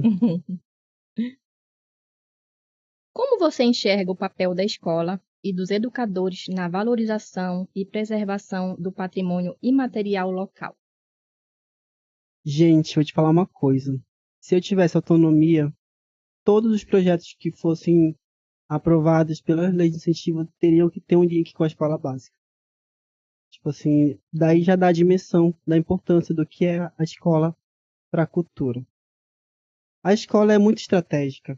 Além da gente reforçar a questão, o apoio mesmo aos educadores, aos professores, a gente também fortalece, tipo, exatamente essa inserção de novas temáticas como racismo ambiental, que é super importante, e outras questões que envolvem a questão da cultura, porque também, como eu disse para você, a cultura cametaense ela é uma cultura de resistência ribeirinha e quilombola. Então, aí você percebe que há camadas também de exclusão, de silenciamento, justamente por ela ter essa raça e essa classe, esse gênero bem demarcado. Então, a gente tem que ter essa consciência. Eu acredito que todo projeto cultural ele tem que ter necessariamente vínculo com a escola básica. Isso não só para Cametá, para todo o Brasil. Eu penso que todo e qualquer projeto cultural ele pode ter uma contrapartida com a escola básica. Nem que seja uma mostra, nem que seja, sabe, várias possibilidades assim. Isso movimenta o próprio cotidiano das escolas. Isso ajuda os professores que já estão sobrecarregados e tudo Sim, mais. Coloca também novas metodologias, a própria muda a questão espacial, né, do ambiente escolar. E eu acredito que a educação a gente não pode apenas cobrar das professoras, dos professores que ensinem a cultura local ou que fortaleçam a identidade. Isso é um trabalho de governo. Assim, a Secretaria de Cultura tem que estar conectada à Secretaria de Educação. Hoje nós ainda não temos uma Secretaria de Cultura, um Ministério da Cultura tão forte a nível orçamentário quanto a educação e a saúde, que são os maiores orçamentos. Então, a cultura não só pode aplicar os seus recursos, mas como ela pode também, a partir dessa relação integrada, conseguir mais recursos com outras pastas para subsidiar as ações culturais. sim. A Hanna, maravilhosas. Obrigada, Hanna. Eu tenho o prazer de trabalhar com a Hanna, né, que é uma pessoa maravilhosa. Faz parte desse circuito de historiadoras e historiadores que acreditam nessa resistência cultural de Cametá, né, que não romantizam a Sim, participação de Cametá dentro dentro do, da história, né? Nós temos um município que é muito relevante para a história, mas é importante assim fazer a curadoria dessa história. sim, Qual é a história que a gente quer contar? Talvez a história do casamento de Nacha em 1907, o primeiro casamento LGBT, se tem registro, seja muito importante a gente pautar dentro da sim, nossa memória. Maria Felipe Aranha, Luísa do Piriá, são várias personalidades que a gente pode cultivar também na nossa memória. Tem também vários artistas populares, inclusive muitos já fizeram sua passagem e nós nem conseguimos também homenageá-los em vida e tudo mais. Então, essa própria questão também das homenagens, eu sou muito feliz. Eu acho que minha maior minha maior resistência dentro desse cenário foi ter homenageado o mestre Clodoaldo, apesar de todos os pesares, em 2023, na edição de Paixão e Tradição, que nós nomeamos do Carnaval. E foi muito importante, porque foi uma pessoa extremamente importante para o cenário das histórias, da história das escolas de samba em Cametá. E justamente no trabalho de pesquisa eu identifiquei essa angústia, esse ressentimento do município nunca ter considerado a sua produção cultural como operário da arte e tudo mais. E quando eu estava na diretoria de cultura, a gente decidiu homenageá-lo. Poderia ter sido algo muito maior pelo que ele representava, poderia, mas o que nós fizemos já me deixa assim tão feliz assim de ele disse para mim, você me reencantou para o carnaval. Então, tipo, isso para mim é muito forte assim, sabe? Uma pessoa que fez parte da minha trajetória, que fez parte da minha formação, que foi a pessoa que eu conduzi minha monografia através dos relatos de memória dele. Ele me contou, através dos seus relatos, a história das escolas de samba e com outras fontes, programações, várias fontes, notas de jornais, eu fui reconstruindo a história das escolas de samba. E homenageá-lo no carnaval, durante o desfile das escolas de samba, durante o desfile dos cordões, para mim, assim, foi muito importante. E esse reencantamento dele também é um reencantamento que a gente precisa viver, justamente porque muitas vezes a gente acaba sendo acuados, né? A gente acaba perdendo o brilho que nós sentimos, a paixão que nós sentimos justamente por essas questões que vão se atravessando. Então, esse reencantamento é também retomar esse brilho, é retomar essa essência de volta, assim, que as pessoas que não têm essa relação com a cultura, elas dificilmente vão entender. Entende? As pessoas, assim, que não têm uma relação profunda com a cultura, não vão entender o peso do que é o mestre de cultura dizer que se reencantou para o carnaval. E para mim, assim, é um ponto, assim, tipo, sempre que eu tô nessa situação, assim, eu busco esse reencantamento, sabe, pela cultura, porque, de fato, assim, eu não estou aqui de passagem, então eu vim para ficar, é algo que eu vou construir a minha vida toda. Então, eu sempre tive muito esse cuidado com a minha carreira e tudo mais. Então, tipo assim, eu tive que me proteger de todas as formas para para poder ter essa experiência, porque desde o início eu queria ter essa experiência em Cametá. E quando eu pesquisava lá em 2016, eu acreditava que essa experiência ela só viria muitos anos depois, sabe? Eu não tinha essa experiência, eu não tinha essa perspectiva de que, vou terminar a graduação, vou para o mestrado, ou vou terminar o mestrado e vou para o serviço público. Não tinha isso na minha cabeça. Era tipo assim, era importante para mim esse estudo aqui antropológico da cultura urbana de Cametá, e que isso poderia me trazer alguma coisa no futuro, mas, tipo, eu fui imediatamente para um cargo justamente dentro da meu campo profissional e do meu campo de pesquisa. Então, isso alavancou, Agregou valores, né? acelerou muito mais assim meu processo de formação profissional.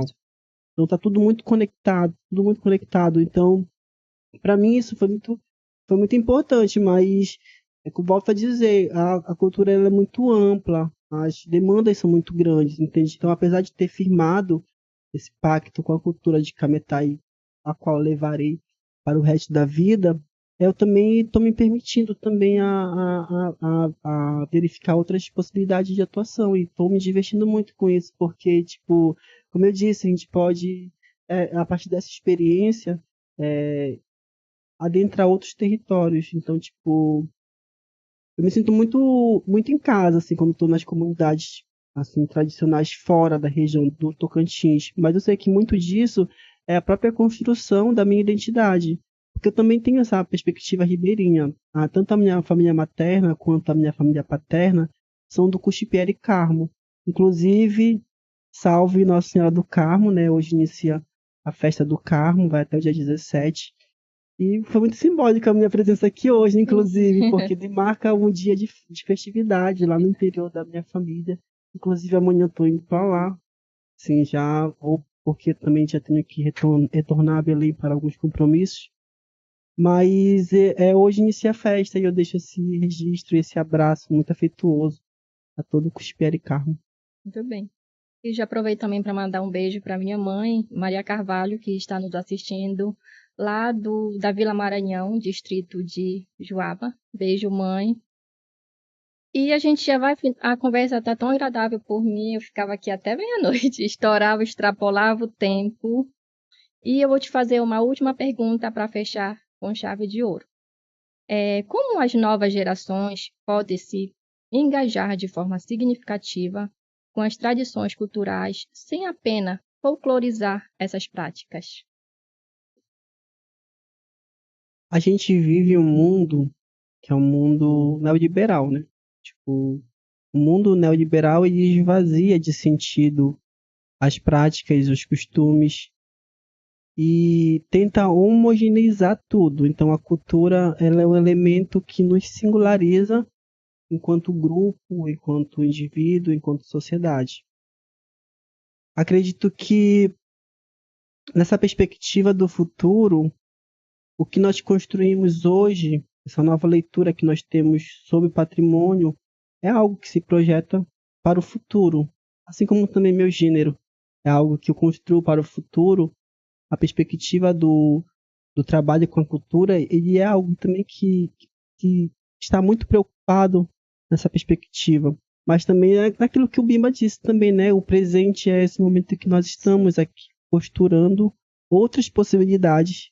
O passado é o momento em que a gente toma como referencial para construir as nossas escolhas. Então, eu penso que nesse mundo em que a gente vive hoje, de esvaziamento de sentido, de esvaziamento, a cultura ela ganha um componente que é muito importante, porque ela tem essa possibilidade de fazer com que a formação humana ela se amplie. Então, pensar no hoje, na cultura no hoje, é pensar, tipo, quando nós falamos, temos que registrar, temos que fazer um inventário, temos que fazer um dossiê, temos que fazer um plano de guarda, é justamente pensando no futuro, seja ele o futuro do ensino, seja ele o futuro da própria preservação da cultura, seja ele é justamente essa essa possibilidade de permanência, porque o que é que o neoliberalismo diz? Aproveitem que nós vamos acabar com tudo, não vai existir mais cultura popular, não vai existir mais nada. É esse o pensamento neoliberal. Os shows vão ser os mesmos para todo mundo. Cametá não vai ter o mesmo carnaval, não vai ser um carnaval único, vai ser um carnaval assim, com esse e esse artista. Vigia não vai ter seu carnaval único, vai ter carnaval com esse e esse artista. Então você percebe uma estrutura que ela tenta homogeneizar o espaço de uma festa cultural que, em tese, deveria trazer elementos que singularizem o território, como o Carnaval das Águas, como outros elementos, e em detrimento de uma homogeneização. Então, tipo, o mercado ele coloca, por exemplo, essas atrações sertanejas. Elas estão presentes em todos os municípios. Sim, então, tipo, enquanto uma está aqui, outra está em Abaetetuba, outra está em Vigília. Então, eles fazem essa circularidade e levam todos os recursos dos fundos de cultura e não trazem nenhuma sustentabilidade para esses territórios. Então, pensar também que a cultura ela singulariza e o que deve ser valorizado, preservado pela política cultural é o que está dentro desse campo que singulariza essa sociedade. Sim. A gente está chegando no final. Infelizmente, eu queria a conversa, o diálogo está tão agradável que eu queria estender. Mas já começo te agradecendo por ter aceito o nosso convite de estar aqui, né?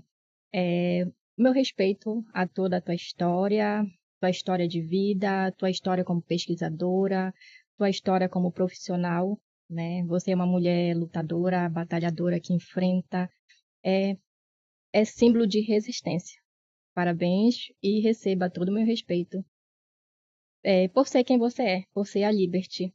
E deixo a palavra final com você. Muito obrigada por esse espaço, a toda a Rede Pimenta, a todas as pessoas que estão aqui, de Farias, Aldeide. É muito feliz assim com o convite. Quando você entrou em contato comigo, eu estava buscando assim uma oportunidade mesmo de retornar a Cametá, mas até onde eu estava com as agendas não era possível. Então agora que encerrou meu semestre no doutorado, eu tive mais tempo. Então tipo nos próximos semestres também eu não vou ter mais essa disciplina assim longa que me toma muito tempo. Então eu fiquei esse semestre todo dedicada ao doutorado, mas agora que eu estou voltando para a questão da produção cultural e nós temos projetos aprovados, eu nem toquei nesses assuntos, né? Pode Mas falar um por quê? pouquinho. Deixa eu te falar. Já dá um spoiler aí pra Nós gente. temos alguns projetos aprovados. Então, esses projetos, quando eu retornar aqui, eu vou voltar para divulgar as ações Sim. desses projetos. O microfone Mas tem um já projeto está que, aberto em para você. agosto, a gente vai divulgar uma ação, que é uma contrapartida do edital de circulação de projetos culturais da Política Nacional de Blanc do Estado do Pará, que foi financiado pela FADESP e pela Secretaria de Cultura do Estado. E vai ser em Belém. Eu vou levar uma equipe aqui de Cametá para fazer uma mostra do nosso circuito cametaense de artes independentes em Belém. Só que eu tenho que fazer uma proposta, eu tenho que fazer uma contrapartida no território de integração. Na verdade, não que eu tenha que fazer, eu quero fazer, na verdade, porque a obrigação mesmo é da perspectiva lá fora da região de integração. Mas eu incluí no plano de trabalho uma ação em Cametá para contrapartida. E aí a gente ia fazer essa ação também através de um concurso, só que aí foi muito em cima da hora e as meninas estavam mais focadas no concurso municipal e tudo mais. A gente vai reformular. Então é por isso que eu não adentrei muito na questão da produção cultural. Nós temos alguns projetos aprovados. Aprovados. Esses projetos eles já estão na fase de pré-produção, de produção. Só que, para me voltar, eu tenho que voltar para divulgar somente eles, que eu tenho que explicar todo o processo, como foi e tudo mais, e como é que essas ações elas vão se desenvolver no município. Mas a gente vai voltar sim, eles Então, vai ter essa relação já com, deixo aqui o convite para essa com volta, Cametá, né? sim, sim. Para estar mostrando esses E eu fico projetos muito aí para feliz de ter esse gente. espaço, assim, também de me defender, sabe? Porque eu acho que apanhei muito. Tá na hora de ter coragem também, sabe? De falar umas verdades que podem ser incômodas, mas que são São necessárias. necessárias. Como eu disse, não é visando o mal de ninguém, mas a coletividade, o bem viver, a nossa valorização mesmo enquanto sociedade. Uma moeda, ela tem os dois lados, né? E eles precisam ser mostrados, né? Os dois lados da moeda. Sim, essas foram as minhas verdades. E eu estou muito aberta também a construir, é exatamente isso que eu também não entendi, sabe? Porque eu estava numa posição que, tipo assim, ok, quando eu fui exonerado, eu falei, tá, tudo bem, tô dando continuidade na minha carreira aqui, tá tudo certo. Só que aí é justamente isso da coragem de mostrar o seu lado, justamente para que mais injustiças não continuem a se reproduzir, mas eu estou sempre muito aberta a dialogar com a gestão, a dialogar com os grupos, a dialogar com os agentes, a dialogar, a discutir projetos, a orientar em projetos, a ajudar empresas a construírem projetos culturais e ambientais e turísticos. Todas as perspectivas eu trabalho juntas. O turismo, a cultura e o meio ambiente. E apesar, tipo assim, eu acho que tudo na vida é aprendizagem. Então, tipo, eu não trago nenhum peso no sentido de, ah, como se fosse algum tipo de ressentimento ou de querer algum tipo de vingança pelo que fizeram comigo. Não, tipo assim, eu estou firme mais do que nunca, tipo, me sentindo florescendo e eu quero ajudar, mas é claro, tem que respeitar o meu Sim, trabalho, tem que respeitar a minha trajetória, a tua sabe? história. Porque por muito tempo eu fui silenciada, as pessoas achavam que a política poderia se atravessar diante de uma construção de algo que não fazia parte da. Eu não vendi a minha história para eles, eu não vendi a minha produção acadêmica, entende? Então tem que ser respeitado enquanto profissional, enquanto intelectual. Eu tive muitos textos, muitos projetos assim, invadidos nesse processo todo. E como eu disse, eu sou uma produtora, sou uma artista, sou criadora, então eu estou sempre construindo novas propostas. Então, tipo, o que ficou para trás ficou, mas tipo Ficou. assim, respeitem a minha Respeito. história, respeitem o que eu construí até aqui, entende? É o mínimo. E eu agradeço também a todo mundo que já me respeita sem eu pedir esse respeito, porque na verdade nem deveria estar pedindo. Isso é o mínimo, mas assim, eu tenho um reconhecimento muito grande das pessoas que eu acredito que são importantes, sabe? Dos mestres de cultura, dos grupos, das comunidades. Isso para mim é de um valor imensurável. Isso para mim, tipo, vale toda a minha trajetória até aqui. Sim. Nossa Educação e Cultura fica por aqui. Nós voltamos no dia 12, próximo sábado. Fique de olho nas nossas redes sociais. Se você ainda não nos segue, aproveita para seguir a Rede Pimenta, o de Farias, eu, Aldeide Carvalho, a Liberty, para ficar de olho nos projetos dela, que vem muita coisa boa por aí. Estaremos divulgando Com o nosso certeza. próximo convidado. Estaremos divulgando os projetos aprovados da Liberty. E não esqueça de ir lá comentar o podcast da semana passada, Educação e Cultura com Bimba, que você vai estar concorrendo a R$ 50 no Pix. E também no Diálogos a Paulino, também vai estar concorrendo a R$ 50. R$ 50 no podcast Educação e Cultura e R$ 50 no podcast do Diálogos a Paulino. Então, se você comentar nos dois, são mais chances de ganhar. Já pensou se a mesma pessoa ganha? Olha a sorte, né? Ficamos por aqui. E eu quero agradecer novamente aos nossos colaboradores, que é a Academia Paulino Dias de Artes Marciais, a Nani Boutique, a Keila Farias, Romanel, que é a liberdade para ser bonita. A Rede Pimenta, que torna possível esse momento aqui. E o de Farias, que é o nosso diretor, está precisando eternizar aquele momento, fazer aquele book, só falar com ele. Ele está fazendo fotos internas e externas também. Tchau, até mais. Até o próximo sábado. Pode cortar.